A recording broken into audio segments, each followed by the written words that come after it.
अस्सलाम वालेकुम। देखिए जी, शेर के मुंह में हाथ डाल के बातें निकलवाई हैं मैंने। पाकिस्तान और साउथ अफ्रीका का जो टेस्ट का तो स्क्वाड अनाउंस हो चुका है। और कुछ ही दिनों में T20 का जो वाइट बॉल के लिए स्क्वाड अनाउंस होगा। T20 भी है और ODI सीरीज भी है। तो अभी कुछ चेंजेस सामने आ रही हैं कि पाकिस्तान और जो साउथ अफ्रीका के खिलाफ जो T20 मैचेस खेलेगा, उसमें जो एशिया कप में जो हमारी टीम थी, उसमें काफ़ी सारी चेंजेस मुतवक्के है, क्योंकि होनी भी चाहिए, क्योंकि जो परफॉर्मेंस थी एशिया कप में, तो उसके बाद अगर अभी भी चेंजेस ना हो तो फिर कब होगी। तो चेंजेस तो होनी है, लेकिन यहाँ पे सवाल ये होता है कि कुछ जो मैनेजमेंट के बंदे हैं वो ये चाहते हैं कि बाबर आजम जो है वो टीम में वापस आए। लेकिन सबसे बड़ा जो मसला है वो है आकिब जावेद का। आकिब जावेद साहब कहते हैं कि मुझे बाबर आजम नहीं चाहिए टीम में।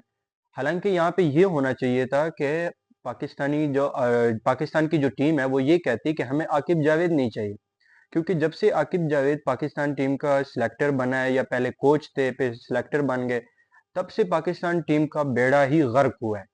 तो यहाँ पे तो ये बनना चाहिए था कि आकिब जावेद को ही साइड पे कर लेते। लेकिन यहाँ पे आकिब जावेद साहब की बदमाशी चेक करो कि वो कह रहे हैं कि मुझे बाबर आजम नहीं चाहिए। फिर आकिब जावेद साहब ये क्या कहते हैं, आकिब जावेद साहब कहते हैं कि अगर मतलब सीनियर प्लेयर अगर लेके भी आने हैं तो यहाँ पे आप मोहम्मद रिजवान को ले आए, ना कि बाबर आजम को। तो ये तो हमें पहले से ही पता था कि आकिब जावेद को बहुत सारे मसले हैं बाबर आजम से। इसमें तो कोई शक नहीं है, ये तो हम शुरू से ही जानते थे। लेकिन जितना मुझे लगता है और जितना जराये से कंफर्म किया है मैंने, उससे यही लगता है कि पाकिस्तान की जो वाइट बॉल की सीरीज है, खास करके T20 में, उसमें 80-90% चांस है कि बाबर आजम का कमबैक होगा। और होना भी चाहिए, क्योंकि पाकिस्तान टीम के इस वक्त मिडिल ऑर्डर में कोई ऐसा बैट्समैन नहीं है कि टॉप ऑर्डर से कोई एक दो आउट हो जाए तो मिडिल ऑर्डर को वो संभाल सके। तो वो सिर्फ और सिर्फ वो एक काम एक ही बंदा कर सकता है, और वो बाबर आजम कर सकता है। तो देखें, वक्त बदलेगा, हालात भी बदलेंगे, जज्बात भी बदलेंगे। बाबर आएगा और बाबर फिर से चाहेगा। तो इसमें तो कोई शक नहीं है, बाबर इंशाल्लाह कमबैक करेगा और बहुत जल्दी आएगा, और इसी वाइट बॉल सीरीज में T20 सीरीज में आएंगे। और टेस्ट में भी इंशाल्लाह अपना छाप छोड़ेगा, और वनडे में और T20 में एक अलग रूप इंशाल्लाह बाबर आजम का नजर आएगा हमें। क्योंकि बाबर आजम काफी अरसे से पाकिस्तान टीम से बाहर है, और बाबर आजम जैसा प्लेयर अगर इतने अरसे तक पाकिस्तान टीम से बाहर हो तो ये ज्यादती है। तो बाबर आजम कमबैक करेगा और इंशाल्लाह सही तगड़े तरीके से करेगा, और इन सब के मुंह पे चपेड़े मारेगा, खास करके आकिब जावेद के। मैं तो कहता हूँ अब भी टाइम है, आकिब जावेद को साइड पे किया जाए। और सरफराज अहमद, मुझे इस तरह लगता है कि अगर सरफराज अहमद यहाँ पे चीफ सिलेक्टर बनता है और सिलेक्शन कमेटी का हिस्सा बनता है, तो इससे बड़ा मतलब बड़ी डिसीजन और कुछ नहीं हो सकती। और पाकिस्तान के लिए अगर बेहतर किसी ने सोचना है, पाकिस्तान के लिए कुछ बेहतर करना है, तो वो एक ही काम हो सकता है, और वो है सरफराज अहमद। सरफराज अहमद को लेके आओ, सिलेक्शन कमेटी में लेके आना चाहते हो लेके आओ। चीफ सिलेक्टर मैं कहता हूँ सरफराज अहमद को अगर बनाया जाए, तो इन्हीं लड़कों के साथ सरफराज खेला भी है और इन सबको जानता भी है।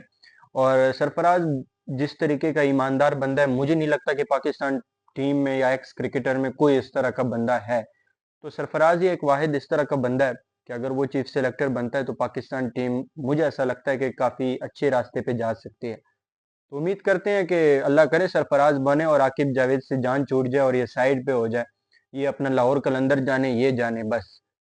और लग यही रहा है कि सलमान अली आगा के साथ ही पाकिस्तान टीम जाएगी, क्योंकि जराये ने कंफर्म किया है कि सलमान अली आगा को बैक कर रहे हैं पाकिस्तानी टीम।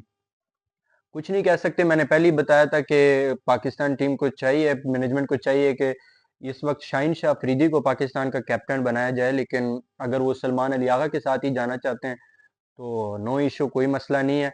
बस ये है कि सलमान अली आगा के साथ जो टीम भेजी जाए वो कम से कम स्ट्रांग टीम हो। अगर सलमान अली आगा कुछ खुद कुछ भी नहीं करता तो कम से कम बाकी जो उसके 10 प्लेयर हैं वो तो कुछ कर सके ना। अगर अब सलमान भी चिंगम चबाता रहे और साथ में और लड़के भी इसी तरह के हो, तो फिर तो नहीं बनेगा ना।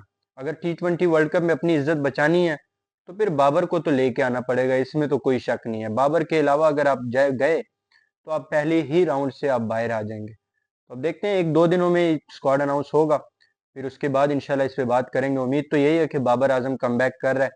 और अगर आप लोगों को भी यही लगता है तो कमेंट सेक्शन में लाजमी बताइएगा। अपना बहुत सारा ख्याल रखिएगा। अल्लाह हाफिज़।